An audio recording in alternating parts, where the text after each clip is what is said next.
একেবারে সহজ, একদম কম সময়ে তৈরি করা যায় এইভাবে বাসমতি চালের সাদা পোলাও।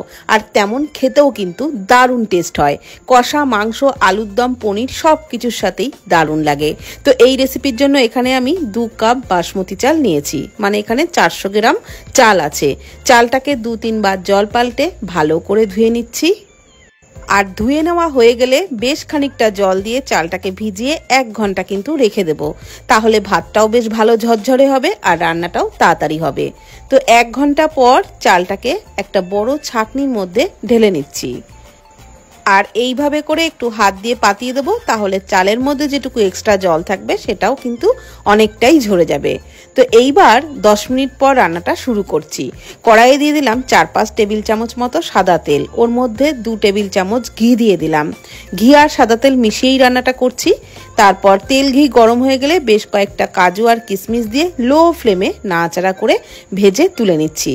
কাজু কিশমিশ ভাজবার সময় কিন্তু একেবারেই লো ফ্লেমে ভাজবেন, না হলে পুড়ে যাবে।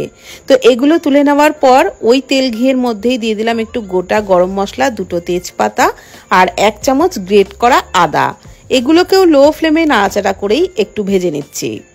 আদা বাটার থেকে গ্রেট করা আদা দিলেই কিন্তু খেতে ভালো লাগবে।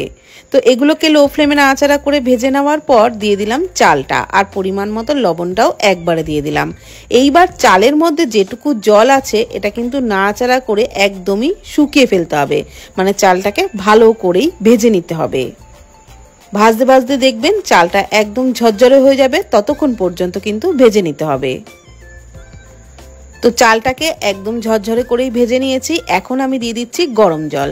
যতটা চাল নিয়েছিলাম তার ডবলের থেকে একটু কম পরিমাণে গরম জল দিলাম, কেননা চালটা যেহেতু 1 ঘন্টা ভেজানো ছিল সেই কারণে ডবল জল কিন্তু লাগবে না। ডবলের থেকে একটু কম জল দিয়েছি, অবশ্যই গরম জল। আর নাড়াচাড়া করে নেওয়ার পর ভেজে রাখা কাজু কিশমিশগুলো দিলাম। 4 টেবিল চামচ পরিমাণে চিনি দিয়ে দিলাম। যেহেতু রেসিপিটা একটু মিষ্টি মিষ্টি হয় সেই কারণে চিনিটা একটু বেশিই লাগবে। তো ভালোভাবে নাড়াচাড়া করে নিলাম। কয়েকটা চেরা কাঁচা লঙ্কা দিয়ে দিলাম। এইবার একদম গ্যাসের ফ্লেমটাকে লোতে করে দিয়ে ঢাকনা চাপা দিয়ে 7-8 মিনিট মতন প্রথম ফুটিয়ে নিচ্ছি। 7-8 মিনিট পর ঢাকনাটা তুলে নিলাম। চালটা সিদ্ধ হতে একটু বাকি আছে আর চালের মধ্যে এখনো কিন্তু একটু জলভাব রয়েছে। তো একটু নাড়াচাড়া করে উপর নিচ করে নিচ্ছি। তারপর আবারও ঢাকনা চাপা দিয়ে একদম লো ফ্লেমে 5 মিনিট মতো রান্নাটা করেছিলাম। এখন দেখুন ভাত কিন্তু একদম রেডি হয়ে গেছে, মানে পোলাওটা একেবারেই রেডি হয়ে গেছে।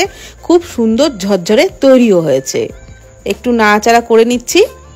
তারপর ওপর থেকে ছড়িয়ে দিচ্ছি আরও কিছুটা ঘি। এবার গ্যাসের ফ্লেম বন্ধ করে 5 মিনিটের জন্য স্ট্যান্ডিং টাইমে রেখে আপনাদেরকে দেখাচ্ছি যে পোলাওটা কতটা ঝরঝরে হয়েছে। তো যেমন ঝরঝরে হয়েছিল তেমন কিন্তু খেতেও দারুণ টেস্ট হয়েছিল। কষা মাংস, পনির কিংবা আলুর দমের সাথে খেয়ে দেখবেন এইভাবে বাসমতি চালের সাদা পোলাও, খেতে দারুণ লাগবে। আর ভিডিওটি ভালো লাগলে প্লিজ কমেন্ট করবেন। ভালো থাকবেন, সুস্থ থাকবেন। ধন্যবাদ।